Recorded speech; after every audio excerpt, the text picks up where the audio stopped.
nínú gbogbo nǹkan láyé tó bá ti fẹ́ máa ṣe nǹkan, you just have to be yourself. Mo máa sọ̀rọ̀ ọ̀pọ̀lọpọ̀ àwọn èèyàn kan lénìí, màá mẹ́nuba Tọ́pẹ́ Àlàbí, màá mẹ́nuba Esther Ìgbẹ́kẹ̀lé. Advice ẹyọ kan tèmi fẹ́ fún ẹ ni wípé tó bá ti fẹ́ ṣe anything nílé ayé ẹ, just be yourself. Ṣorí tó bá ń wo bí wọ̀ ọ̀hún tó ń wo wípé kí lẹ́nìkan máa sọ, nǹkan báyìí lẹ́nìkan máa ṣe, bí mi ò bá ṣe báyìí wọ́n á sọ báyìí, ó máa ṣubú. Lọ́wọ́ write up kan tí mo kọ sísàlẹ̀, o lè wo ẹnìkankan ṣe àwòkọ́ṣe o. O lè wo èèyàn ṣe àwòkọ́ṣe o, kò ṣe pé mi sọ pé o lè wo èèyàn ṣe àwòkọ́ṣe bẹ́ẹ̀ yẹn. Nínú ìṣe rere, nínú ìwà ẹ̀dá, lórí Bíbélì gan sọ pé ká máa jowú nǹkan tó dáa. Ṣùgbọ́n nínú ìgbé ayé kan ló fẹ́ máa gbé. This is the way you choose to live your life. Má wo àwòkọ́ṣe, bí bẹ́ẹ̀ kọ́ wá ṣubú. Kẹ́nìkan sọ ń sìn wípé okay, èmi lọ́rẹ́ kan tó ń taṣọ ń sìn, kí n sọ wípé ọ̀rẹ́ mi tó ń taṣọ yẹn ni mo fẹ́ máa wò láti máa wọ aṣọ. In fact, àìmọye ìgbà ló máa ń faṣọ lọ mi pé ká wá mú àǹkó, màá ní aṣọ ni wọ́n ń tà, ìwọ máa gé ni, èmi máa rà á ni. Mo dẹ̀ ní nǹkan míì tí mo fẹ́ fowó ṣe. Àfi tó o bá lè mọ gé fún mi lọ́fẹ̀ẹ́, tó o bá ti lè máa gé fún mi lọ́fẹ̀ẹ́, má fàǹkó lọ mí mọ́. Èyí tó bá wù mí inú aṣọ tó wọ̀, màá sọ fún ẹ pé mo fẹ́. Ìyàwó Ọdúnládé Adékọlá, ẹ gbọ́ kí ló ṣẹlẹ̀ sí? Kí ló ṣẹlẹ̀ sí ìyàwó Ọdúnládé Adékọlá? This lady, ọmọ CAC ni láti ìbẹ̀rẹ̀ ayé ẹ̀ bó ṣe rí leléyìí. Tí ò bá ń ṣe wípé Ọdúnládé Adékọlá jẹ́ star, kò sẹ́ni tó máa expose Ruth Adékọlá. Ó wà exposed nítorí pé ọkọ ẹ̀ ti wà ní gbangba ìtayé. And golden fish, gbogbo ayé ló máa rí. In fact, tán bá mú un lénìí, wọn ò ní pa, wọn á fi máa hàn káàkiri ní gbogbo online, everybody náà ti máa rí golden fish. Kò sí ẹnìkan, kò síbi kankan tó lè hide sí, torí bó ṣe ń tàn yinrin nínú omi yẹn, wọ́n máa rí ẹja ńlá tí wọ́n á sè lọ́bẹ̀, wọn ò ní lé o, wọ́n á ní wo golden fish yẹn, wọ́n máa lé bá ní ṣá. Mo rí ibì kan tí wọ́n ti ń sọ̀rọ̀ nípa Jethro nígbà tó ṣe 40 years birthday. Ẹ jẹ́ kí n kọ́kọ́ congratulate Jethro Adékọlá. Wàá pẹ́ láyé lágbára Ọlọ́run, o ò nílò nínú òṣì, o ò nílò nínú ìyà. Ìwọ náà o ti jẹ́ ìràwọ̀ fún ìdílé ẹ̀. Wọn ò ní gbé yín sin, gbogbo yín, wọn ò ní gbé yín sin, wọn ò ní torí ẹ̀sùn kún. Àwọn èèyàn bẹ̀rẹ̀ sí ní sọ̀rọ̀ nípa ìyàwó Ọdúnládé Adékọlá. Ó dáa náà, ẹ̀yin olólùfẹ́ wa, mo tiẹ̀ kọ́kọ́ fẹ́ béèrè náà, kí gan lẹ fẹ́? Lára èmi tí mò ń sọ̀rọ̀ yìí, tí mo bá make up, wọ́n á ní okay, you look beautiful today. Tí mo bá sọ wípé mi ò make up, wọ́n á ní ó bẹ́tà bá ẹ̀ ṣe make up yẹn, ẹlòmíà ní kí n má make up mọ́, ẹlòmíà ní gbagbagbagba. Èwo gangan lẹ fẹ́ ká mú? Èwo gangan lẹ fẹ́ kí àwa obìnrin tẹ́ ẹ love, àwa obìnrin tí tẹ́ ẹ love tẹ́ rò wípé bóyá and live decent life? Torí ẹlòmíì lè live decent life lójú yín, kó jẹ́ wípé bó ṣe rò pé òun tan ayé yẹn, ara ẹ̀ ló ń tàn. Tọ́pẹ́ Àlàbí kò kí make up tẹ́lẹ̀tẹ́lẹ̀. Ọjọ́ tí Tọ́pẹ́ Àlàbí bẹ̀rẹ̀ sí ní make up, everybody bẹ̀rẹ̀ sí ní drag ẹ̀, wọ́n ló ti wọnú ayé lọ. Esther Ìgbẹ́kẹ̀lé, ṣe mọ̀ pé olórin ni, kò tiẹ̀ kọ́kọ́ kò rányàn ń ṣe ń tiẹ̀. Ṣùgbọ́n a ti rí ibi tí èèyàn kan tó gbàgbọ́ pé òun wà holy, tó ní òun ò ní lè bá Esther Ìgbẹ́kẹ̀lé ṣe nítorí pé olórin ẹ̀mí kò kí ń ṣe bó ṣe máa ń ṣe láìfẹ́ nìyẹn. Wọ́n wá ní Ọdúnládé, ìyàwó Ọdúnládé Adékọlá, wọ́n ní kò dress well lọ síbi birthday Jethro. Bí bọ́mọ CAC tó jinlẹ̀ gidi, ọmọ CAC, eléyìí tí mo fẹ́ sọ yẹn má fi bú mi o. Ọmọ CAC tó gba ẹ̀kọ́ CAC, tó wọ inú ẹ̀jẹ̀ rẹ̀ lọ, tí kò dẹ̀ rò wípé mo fẹ́ live life báyìí, bó ṣe máa rí leléyìí o. In fact, mo lẹ́gbọ̀n mo lábúrò tó jẹ́ pé kò sí nǹkan kan ọmọ ìyá mi kò sí nǹkan kan tẹ́ ẹ lè sọ nílé ayé gan tán tí ẹ máa fàtíkè kan ojú ẹ tiẹ̀ ń sọ wípé bóyá ó mọ́jú àbí white powder ló ṣe lọ síbi wedding bí ọmọ CAC ṣe máa dírẹ̀sì léléyìí ṣé ó tẹ́ Ọdúnládé Adékọlá lọ́rùn tó bá ti tẹ́ Ọdúnládé Adékọlá lọ́rùn bí wọ́n bá ṣe bá yín gbé àwọn ènìyàn wa wá ẹ máa gbà lọ́wọ́ wa bẹ́ẹ̀ ẹ gbà lọ́wọ́ Ọdúnládé Adékọlá bẹ́ẹ̀ because àwọn tó dress to kill accept wọn àwọn tó dress to kill accept wọn mi rò wípé Ruth Adékọlá rí wípé òun fẹ́ lọ ṣe nǹkan tóun ní láti pe gbogbo makeupist ayé láti wá dress it up because òun kọ́ ló ń ṣe birthday in fact ní ayé àtijọ́ ní ayé àwọn ẹ̀gbọ́n wa not ayé àwọn bàbá wa o ní ayé àwọn ẹ̀gbọ́n wa because like irú mi a lè ṣènáwó nílé wa kẹ́mi mi ò wọ́n lè ṣènáwó nílé ọkọ kankan kí n dúró ní diaro máa sọ fáwọn ìyáálé ilé àtàwọn ìyàwó ilé tó bá fẹ́ dáná pé ẹbí mi wá olópò ládùúgbò kí n sanwó ẹ̀ because ọkọ mi ò lè wà nínú aṣọ kí gbogbo fámìlì wà ní fámìlì ní mí kémi máa run iná ara nǹkan tá a máa yẹ̀wò lórí ayé obìnrin ni mo fẹ́ sọ wípé ní ayé ti àwọn ẹ̀gbọ́n wa ìyàwó Ọdúnládé Adékọlá níbi birthday yẹn ó máa wà nídìí àrò tí ó mọ̀ dáná tí ó mọ̀ gùnyìn tí ó mọ̀ runná ẹ wá sọ fún mi tó bá dáná tán ìṣẹ́jú mélòó náà ní láti múra bọ́ sójú patí kí makeupist tó lò bí 2 hours ní ó ní face ojú ẹ̀ lásán ìfà irú èmi gan tí mo make up yẹn mi rò wípé mo ti ránṣẹ́ sí makeup artist kan láyé pé kó wá make me up rè àfìgbà tí mo lọ́mọ tó ń ṣe makeup ẹ dẹ̀ béèrè lọ́wọ́ rẹ̀ ọdún mélòó ló fọwọ́ kojú mi ò ní time torí mo ṣe fẹ́ lùkù ní party yẹn kò kí n ṣàtìkàtìkẹ́ mi kí n make up mi lọ́nà tó tẹ́ mi lọ́rùn because make up gangan kò sí nínú nǹkan tó fi kọ́ wa ọmọdé Apostolic Church ni wá so àwọn ìyá wa gangan àwọn ẹ̀gbọ́n wa tí wọ́n ti lọ dìpù tàbí ó fẹ́ pásítọ̀ àbí ó jẹ́ ọmọ pásítọ̀ àbí ó ṣe pásítọ̀ ní bàbá Ọdúnládé Adékọlá ní CAC ẹ má gbàgbé so kí ló dé tẹ̀ ń drag ẹ̀ ṣé kò fáyìn nígbà tí o make up ni natural beauty ẹni yẹn mo rò wípé àwọn ènìyàn tó bá ń wá báyìí pẹ̀lú bá ṣe ń wá fún àwọn tí wọ́n ń ṣíralẹ̀ bá ṣe ń wá fún àwọn tí wọ́n ń bọ́ra wọn sí òò bá ṣe ń wá fún àwọn tó ń wọ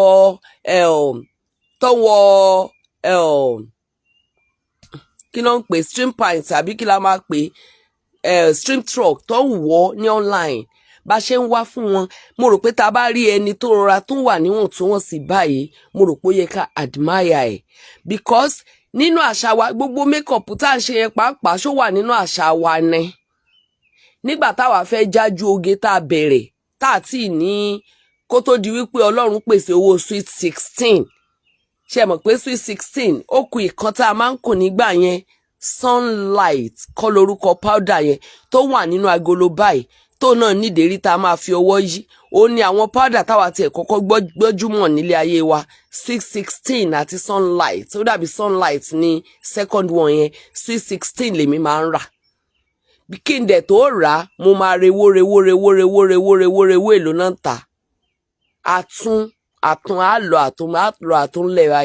àtúnlẹ̀ báyìí téèyàn gbọ́n rẹ jù à ń lọ school nìyẹn àwa fi ń jájú oge àwa ń kàtíkè kò bá àwọn òbí tèmi lára mu ṣùgbọ́n èmi ń lé oge kiri ni àti mercury lipstick ṣùgbọ́n ẹni tó bá fẹ́ bẹ́ẹ̀ in fact mi rò pé àwọn ọmọ sista mi ẹ̀kọ́ kan wọ́n máa make up gan ẹ̀ nírí lójú wọn torí nǹkan tí wọ́n fi kọ́ wa ní if I want to stay natural kò ní ní mí lára rárá nígbà tí mo tiẹ̀ máa make up anyhow gan tó wù mí gan láti máa make up ọjọ́ kan mo ti dé kò tán mi ò make up mo tún lo earring gétí kan mo wá ń fira mi rẹ́rìn pé God just wanted to be like this lénìí o kò sí nǹkan tó lè ṣe sí tẹ́lẹ̀tẹ́lẹ̀ tí mi bá rántí kó make up mi dání màá lọ sígbà oní make up màá sáírà mi mo wá lóríṣiríṣi powder àlè torí nígbà mo máa ń gbàgbé make up mi sílé wàhálà ni ọjọ́ yẹn mo ní wò bá rẹ̀ dà sọ̀njàre káti ẹ̀ ni pé mo wà nínú ẹgbẹ́ àwọn tí kò lówó láti ra nǹkan ṣé mi ní rìn ni so kí ni wọ́n ń drag ìyàwó Ọdúnládé Adé kí ló dé ta tún bring ìyàwó Ọdúnládé Adékọlá down kí ló dé tá fẹ́ jẹ́ kó wà depressed. Ẹ máa gbọ́ o, tí Ìyàwó Odunlade Adekola bá já sòòrò sóńsìn, tí ò bá ń ṣe, tó bá wò wípé ó fẹ́ ṣe bí ayé ṣe fẹ́, ó wá fẹ́ jáde, even kó wọ ẹ̀rọ àti bùbá, kó lẹ heavy makeup sójú, tàbí kó jáde kó múra bẹ́ẹ̀ bí àwọn ayé ṣe fẹ́ yẹn gan, ṣe mọ̀ pé dragging yẹn á tún pọ̀. Wọ́n ní a fi tọ́palé àtòrò oorun sùn. Wọ́n ní a fi ìtọ̀pàjà àtòrò oorun sùn. Jẹ́sẹ̀jẹ́sẹ̀ òtún jẹ́ àsùn. Èwo láṣẹ gan tá fi máa kó ayé já. Kí ló dé tó, kí ni dragging yìí gangan, kí ló fẹ́ dà fún wa? Ẹ̀yin a máa sọ wípé ìwọ ló kọ́kọ́ wá fún mi, òun ló jẹ́ kí n máa wá fún ẹ, mi ò wá fún ẹ ló fi wá fún mi. Ṣé Ìyàwó Adékọ́lá náà wá fún wa ni? Ṣé rí pé mò ń kó wa pọ̀? Nítorí pé àwọn tó ń drag yìí, àwọn yìí náà ara àwọn tá love ni. Dẹ̀ mo ti máa ń sọ pé online kí gbogbo ayé máa yìn ẹ́ lénìí, ìwọ ṣe nǹkan kékeré tó ọ̀ra ni wọ́n lára kékeré, wà rí bí ayé á ṣe padà lẹ́yìn ẹ̀ ṣòro. Ìwọ tó wá ṣe nǹkan kékeré tó padà lẹ́yìn yẹn, ìwọ tó try kó tún ṣe nǹkan tó dáa, ayé tún padà bọ̀. Bí ayé ṣe rí nìyẹn. Ayé ò dúró lójú kan. Kò dẹ̀ kì í ṣe ilé ayé tí Ọlọ́run dá sílẹ̀ yìí náà ni ayé. Òun kàn jẹ́ sọ́fèsì ayé ni. Àwa tá a wà nínú ẹ̀yẹn gan-an ni ayé. Nítorí pé tó bá sọ wípé ayé abìdí yànyàn kò kì í ṣe ilé ayé eléyìí tó gbé wa dúró yìí ni wọ́n ń sọ nípa ẹ̀. Tó bá ní ẹ̀yin ayé ẹ fura o, àwa ni wọ́n ń bá wí. Tó bá sọ pé ayé àkàmàrà, àwa ènìyàn nú ẹ̀ ni wọ́n ń bá wí. Tó bá sọ wípé ayé le, àwa ènìyàn tá wà nínú ẹ̀ la le. Kí gangan la fẹ́? Ẹ máa bá mi drop nǹkan tẹ́ ẹ bá fẹ́. Ẹ̀yin olólùfẹ́ wa, bóyá lára àwọn tí wọ́n drag Ìyàwó Odunlade Adekola máa wà níbí. Ẹ máa bá wa drop bẹ́ẹ̀ ṣe fẹ́ káwa obìnrin máa rí gangan. Bẹ́ẹ̀ ṣe fẹ́ ká máa dress gangan. Ẹ bá mi drop ẹ̀ ní comment section. Because mo kàn rí wípé ẹ kàn sway. Ẹ bá lọ báyìí, ẹ máa lọ báyìí. Ẹ jọ nítorí Ọlọ́run, Dustin Powder ló kó wa sí party. Ṣebí party ọkọ ẹ̀ ni. Party brother ẹ̀ ni. Òun ló dẹ̀ nira ẹ̀. And she was not she was not there to be celebrated. Ẹ jẹ́ kí n sọ ìwà àwọn tí wọ́n tọ́rí bí Ìyàwó Odunlade Adekola fún yín. Ṣé rí ariwo yàn gan máa ń sún wọn ni?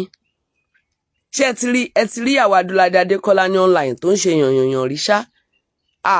Ṣe bẹ́ẹ̀ rí Odunlade Adekola tó ń rẹ́rìn wẹ̀? Wọ́n ló ti máa ń ṣeré pájù. Wọ́n nínú ẹ̀ ti máa ń ṣe gbájù. Wọ́n ní kì í farabalẹ̀.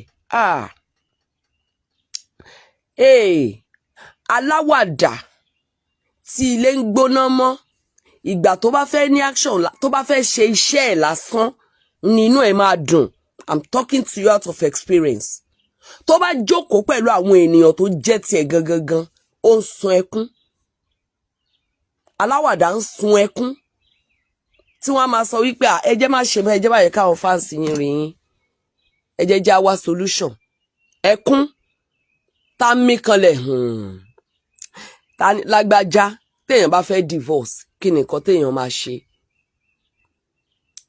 Tó bá ti ń sọ wípé ẹ má dáhùn o, ẹ má dáhùn aláyé, ẹ má jẹ́ ọmọ ká fún yín o, wọ́n ti pa á. Odunlade Adekola nǹkan kan ló ń ṣẹlẹ̀ sí nínú ilé tó fi ń fresh bẹ́ẹ̀ yẹn, tára rẹ̀ ò fi balẹ̀ ní gbogbo ibi tó bá dé.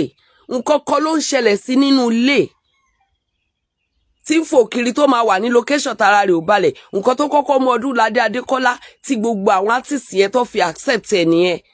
Níbi tó bá ti lọ sí location, ara ẹ̀ á balẹ̀ ńbẹ̀, kò gbéraga, kò káǹtì ara ẹ̀, á máa fò kiri, á máa ṣàwàdà kiri, kò dẹ̀ ní àwọn èèyàn lára. Nǹkan kan ń ṣẹlẹ̀ sí Odunlade Adekola nínú ilé. Àwa obìnrin, tó o bá ti fọkàn obìnrin balẹ̀, obìnrin á fún ẹ ní ìfọ̀kànbalẹ̀ yẹn 100 times. Tó o bá dẹ̀ lo burú, obìnrin á silent ẹ. Tí o bá wá ṣèèsì ṣi obìnrin mú tó sọ wípé ìwọ aláyọ̀, obìnrin abẹ́ sọ ayọ̀ yẹn di ìbànújẹ́, ó máa silent ayọ̀ yẹn mọ́ ẹ lára, ó máa pa ọlá yẹn mọ́ ẹ lára, ó máa pa ìdùnnú yẹn mọ́ ẹ lára. Ìwọ tó o ti ń gbé ilé aláriwo tẹ́lẹ̀ tó ń hó hè, wàá wọlé gíọ̀ wọ́ọ́rọ́wọ́, wàá jókòó wọ́ọ́rọ́wọ́, wàá lọ yàrá ẹ̀ wọ́ọ́rọ́wọ́. Tí wọ́n bá bu oyin, kì í ṣe omi, sí ẹ lẹ́nu, ibẹ̀ ni wọ́n máa bá ní orí channel Ṣeun Adébóyè authentic page yìí ló ti lè rí òótọ́ ọ̀rọ̀ gbà. Òótọ́ ọ̀rọ̀ wàá rí gbà ń bẹ̀, mi ò ní bẹ́ẹ̀ ṣàwàdà. Kì í ṣe aláwàdà ló lè ṣọ̀rẹ́ ayé, olótìtọ́ lọ̀tá èèyàn. Bá mi ṣọ̀tá, moment of truth is coming. Bó bá wù ẹ́ nǹkan díẹ̀ tí n bá sọ fún ẹ gbọ́, ní àwọn ibi táwa ti ṣubú tí mi ò bá fẹ́ kẹ́lòmíì ṣubú ń bẹ̀, inú Ọlọ́run dùn sí. Bẹ́ẹ̀ ni, ní àwọn ibi tá a ti ṣubú, ẹ rí i pé mi ò ń yọ̀yàn. Láwọn ibi tá a ti ṣubú tí mi ò bá tèmi ò bá fẹ́ kẹ́lòmíì kó ṣubú ń bẹ̀, inú Ọlọ́run máa dùn sí. Ohun tó ń ṣẹlẹ̀ sí Odunlade Adekola nínú ilé ẹ̀, òun ni Ruth Adekola. Ẹ fi Odunlade Adekola sílẹ̀ kó máa manage nǹkan ẹ̀ bẹ́ẹ̀. Bí ò ṣe mara mú yẹn, tí ò fáìn yẹn, tí ò lè make up yẹn, tí ò kí ń ṣíralẹ̀ yẹn, tí ò ń wọ ṣòkòtò ayé kiri, tí ò kí ń lọ ayọjọ awẹ́ díẹ̀ kiri, tí ẹnìkan kò rọ́yàn rẹ̀ rí, tó jẹ́ Odunlade Adekola nìkan ló reserve ẹ̀ fún. Ẹ jẹ́ fi ilẹ̀ bẹ́ẹ̀, ẹ fi sílẹ̀ bẹ́ẹ̀. Tó bá já sòròṣò lẹ́ẹ̀kan, ara ó ní Odunlade Adekola láì tí ìfìwà hàn, tó kọ́kọ́ mú láti bí dressing, tó kọ́kọ́ jáde tó fìdájì ọmú sílẹ̀ ní tí ò ṣe rí. Tí Odunlade Adekola complain nínú ilé, tá sọ fún wípé jọ nítorí Ọlọ́run, má sọ mí di dẹ̀gẹ̀dẹ̀gẹ̀ lábẹ́ òrùlé, ogun bẹ̀rẹ̀ nínú ilé wọn. Ẹ fi sílẹ̀ bẹ́ẹ̀. Tó bá ti tẹ́ Odunlade Adekola lọ́rùn, ẹjọ́ ọ̀rá máa manage nǹkan ẹ̀ bẹ́ẹ̀ títí tí ayọ̀ wọn fi máa kún. Stop dragging people for who they are. That is who Ruth Adekola is. That is who she is. If you cannot accept her, then ignore her. Tẹ́ bá lè accept ẹ, ignore ẹ. Ignore ẹ. How I wish káwo nírú ẹ̀. Làwa náà tiẹ̀ nírú ẹ̀ náà. A nírú ẹ̀. A nírú Ìyàwó Odunlade Adekola nínú ìyàwó. A ní dáadáa. A dẹ̀ enjoy ẹ̀. No, à ń gbádùn ẹ̀. Torí kìí ṣe ìyàwó tí a ná, ọmọ wa ni. Ọlọ́run tiẹ̀ ti bá ń pè, Ọlọ́run ti fún mi, kò tí ẹ ṣe ẹyọ kankan ṣe méje. Thank God. Ọlọ́run ti ń reward, Ọlọ́run ti ń reward omijé ojú ìyá mi. Ẹ filẹ̀ bẹ́ẹ̀. She's not wayward. She's not fetish. She's not moving from here and there. Kò ń kọ̀rẹ́, kò ń múra. Ẹ filẹ̀ bẹ́ẹ̀. Wàláì, ibi tí ayọ̀ tó kì sí nìyẹn. Nígbà tẹ́ bá wá fẹ́rù eléyìí tẹ́ ń sọ yẹn sínú ilé, obìnrin tó ráré, obìnrin tó fẹ́, obìnrin tó look bí India. Tó bá wá fi tinú rẹ̀ hàn jáde, ó máa yé yín pé ìwà lẹ́wà. Á yé yín pé nǹkan tí àwọn fámílì ọkọ rẹ̀ tí wọ́n fi ń gbé gègé. Ó dàbí ẹni pé àbúrò rẹ̀ kan náà sọ̀rọ̀ tí mo rí ní ìgbà wo ni mo rí ná. Tó ní wípé ìyàwó ẹ̀gbọ́n òun ni. Reason tí àwọn fámílì ọkọ rẹ̀ tí wọ́n fi ń gbé bí ọmọ tí wọ́n fi jáde láti jà fún. Mo wà àwọn comment section ẹ báyìí mo kàn rẹ́rìn ni. Mo ń wò wípé àwọn eléyìí ò mọ̀ kankan. Bóyá àwọn tí wọ́n ń drag ẹ̀ ò tí fẹ́yàwó sílé. Bóyá wọ́n dẹ̀ fẹ́yàwó sílé, wọ́n ń pa tó ń ṣe wọ́n mọ́ra. Tàbí kí Ọlọ́run ó gbà fún wọn. Kí ìyàwó wọn jẹ́ni tó ń dress well. Kó dẹ̀ tún jẹ́ni tó mọ̀ wàhù nínú ilé.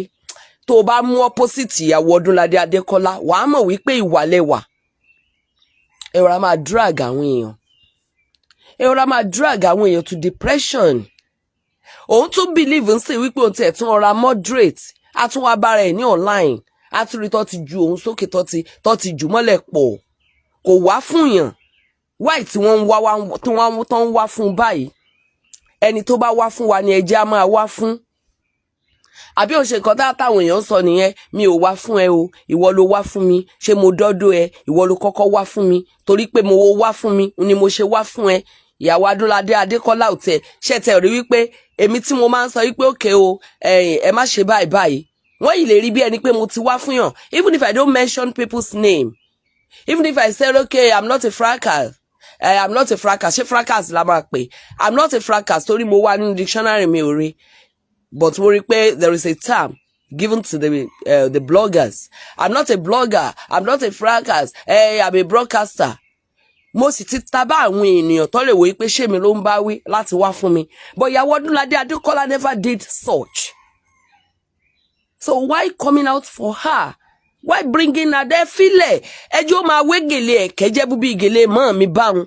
Bí mọ́ mi náà ṣe wégele re. Bàbá mi dẹ̀ fọkànbalẹ̀ títí di ọjọ́ kú ni. Not until ìgbà tó dá yanrìn sí inú ògì wa tí yanrìn ò ṣe yọ kúrò nínú ògì. Ó ní ayọ̀ ò sí nínú ilé wa mọ́. Bàbá mi máa ń sọ fún wa wípé torí báyìí ni mo ṣe fẹ́ràn ya yín, torí báyìí ni mo ṣe fẹ́ràn ya yín, torí báyìí ni mo ṣe fẹ́ràn ya. In fact, tá bá make up tó bá mi máa ń béèrè lọ́wọ́ wa pé ta ló ijọ́ gan. Wọ́n lè béèrè ẹ̀ lọ́wọ́ bàbá mi ti béèrè ta ló fi jọ gan. Torí màmí ò tiẹ̀ nígbà powder. Wọ́n tiẹ̀ ní bóyá mọ́jú yẹn kì í ṣe ojú náà kù sí, èyí tó kùkù fọ́mọ ni. Irú Ni.Iyawo Odunlade Adekola ikú ò ní gbà lọ́wọ́ ẹ̀. Ó máa darúgbó sínú ilé yẹn ni.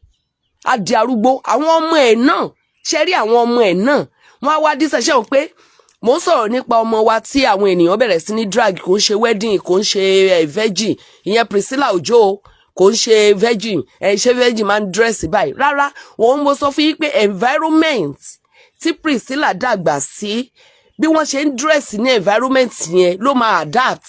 Ìyẹn ò sọ yín pé kó wà wayward. Ìmá face reality. Mi ò ní nǹkan kan láti drag Priscilla fún, kò ṣẹ̀ mí. Mi ò ní nǹkan kan láti drag Iyabo Ojo fún, kò ṣẹ̀ mí. So mi ò ní nǹkan kan láti máa wá àlébù inú ayé wọn láti máa mú jáde. Just to say the reality about what is going on here. That's my line. Ibi tó dàgbà sí, wọn lè máa wọ bob short nínú ilé. Kẹ́ sọ pé kọ́mọ lọ máa róró àti bùbá.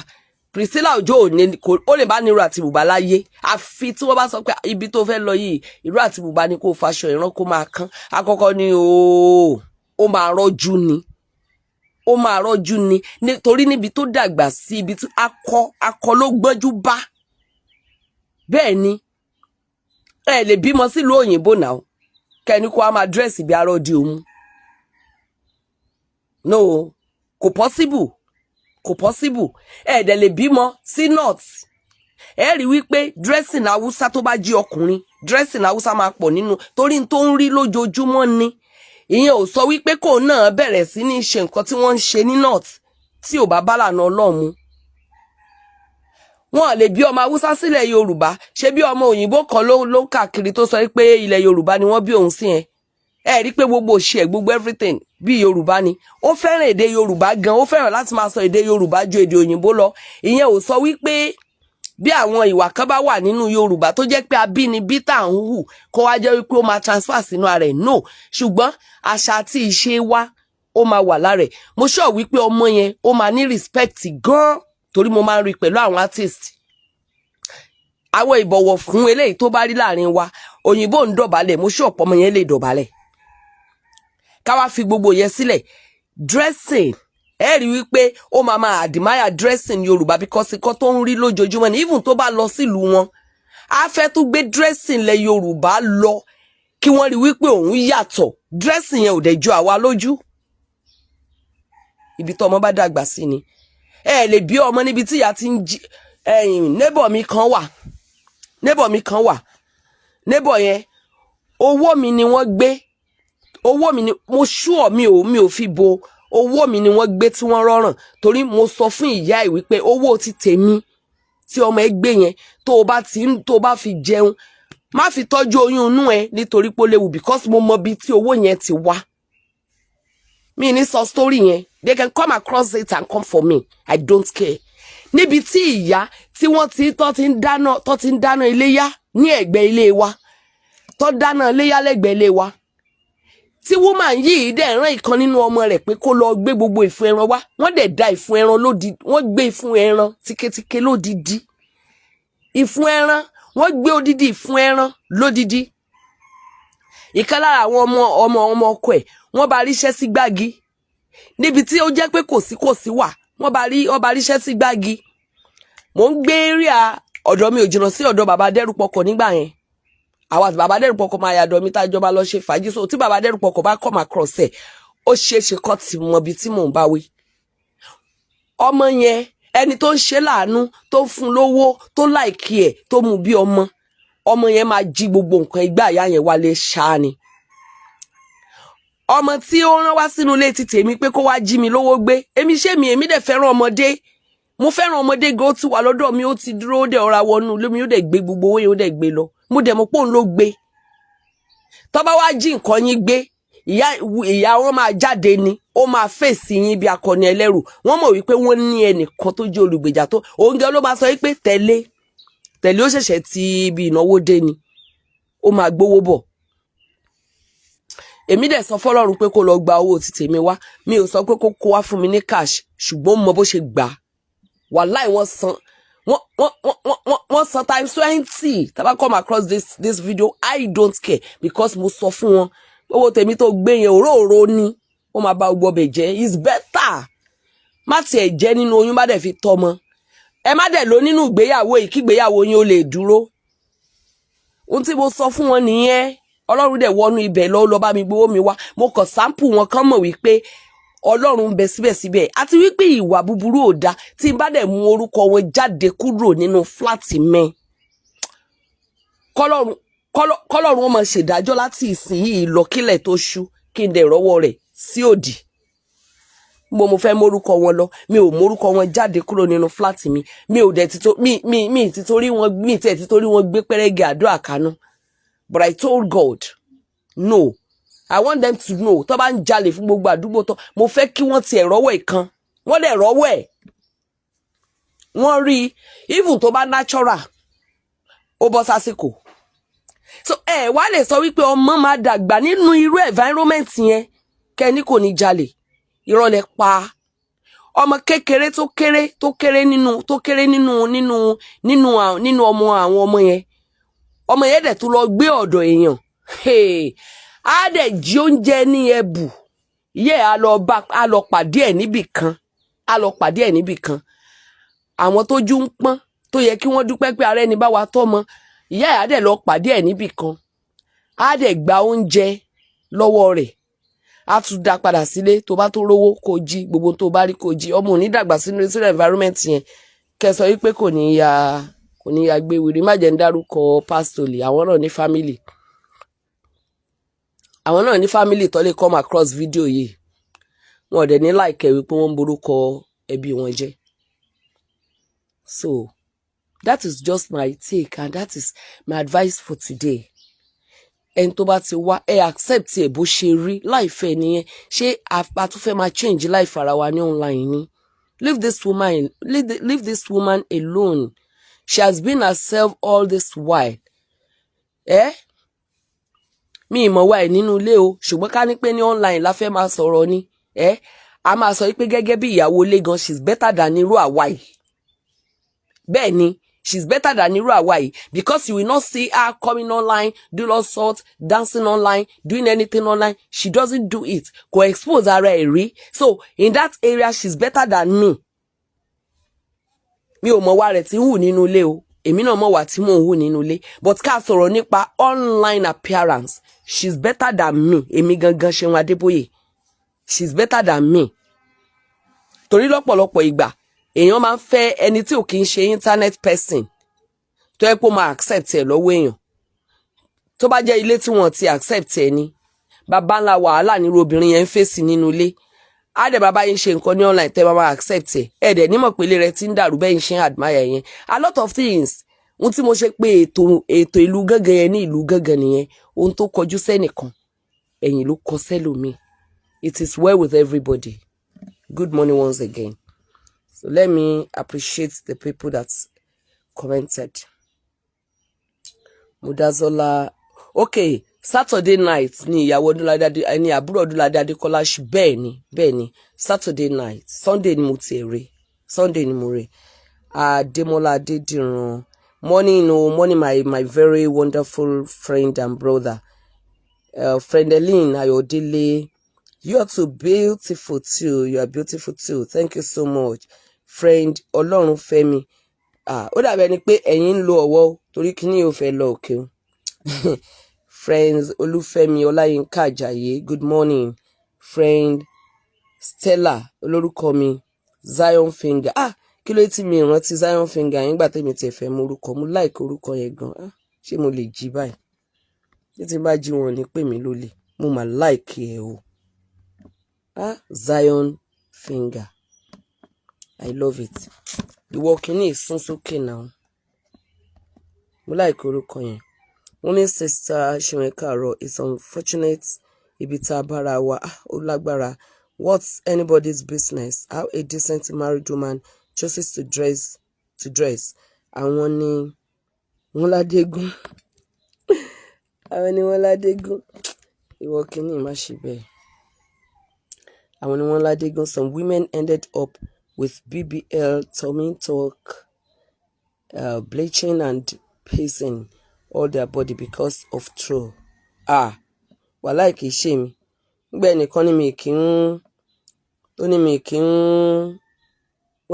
máa ń blend ṣé èwo la kọ́kọ́ máa ń lò yẹn concealer. Ó ní mi blend ẹ̀ dáadáa, mo sọ pé yẹn kọ́ mo bá wá online. Èyàn tẹ̀lé change mi ná. So women ended up bleaching, okay, all their body because of throw. Wọ́n bú yín. Máa kà. Okay, wọ́n bú yín. Ẹ̀yin afẹ́ ronú kú. Wọ́n á bú yín, ẹ̀yin afẹ́ ronú kú. I have many friends that are not on social media. I can call them Araoko, but they have peace. Kí ló dé? Life wọn nìyẹn now. They don't want to be on social media. Okay, but they have peace. There is no peace on this space. Àwọn ìkà, àwọn abatẹnijẹ́. Àwọn abatẹnijẹ́. Bẹ́ẹ̀ ni. Wọ́n dálé onílé rú. Wọ́n pèlè kó wá jà. Wọ́n pèlè kókó wá mú. Ẹrù tẹlò míì ti forí ẹ̀rù lórí ọ̀rọ̀ ọlọ́run social media. Ó ti pọ̀ gan-an. Ó ti pọ̀ gan-an. Ìyẹn gan máa ń bà mí lẹ́rù lọ́tọ̀. Wàláì, ó ti pọ̀ gan-an.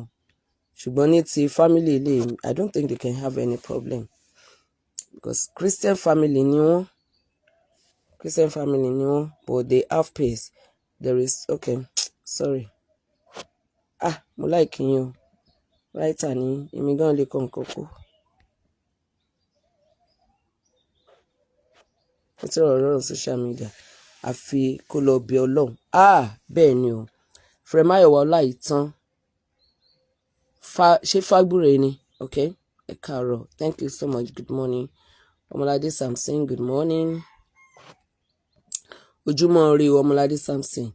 Friend olówó òkèrè Bùnmi. Sorry, friend Ọmọládé Samson ojúmọ́ ire. Friend olówó òkèrè Bùnmi. Mi ò rí kejì. Ọmọlọ́lá ló máa jẹ́. Good morning. Good morning to you. God bless you. Èmi á dára fún wa. Èmi á dára fún wa. Okay, you have nailed this issue very well. Yeah. Àbí èmi máa dára fún wa lágbára Ọlọ́run.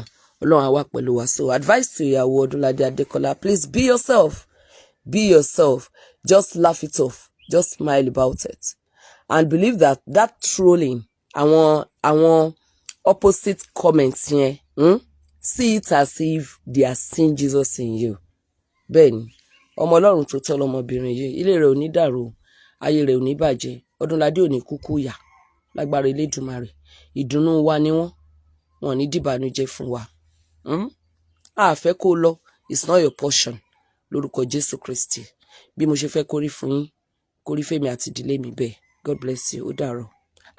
Ó dàárọ̀ kẹ́, ó dàárọ̀ fẹ́yìn tẹ́ wà nílùú òyìnbó. Ẹ káàárọ̀ ń bí.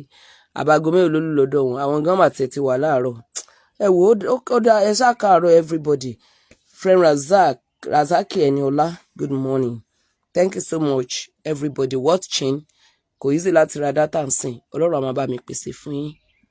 Ó dàbọ̀. Ìní á dára fún wa.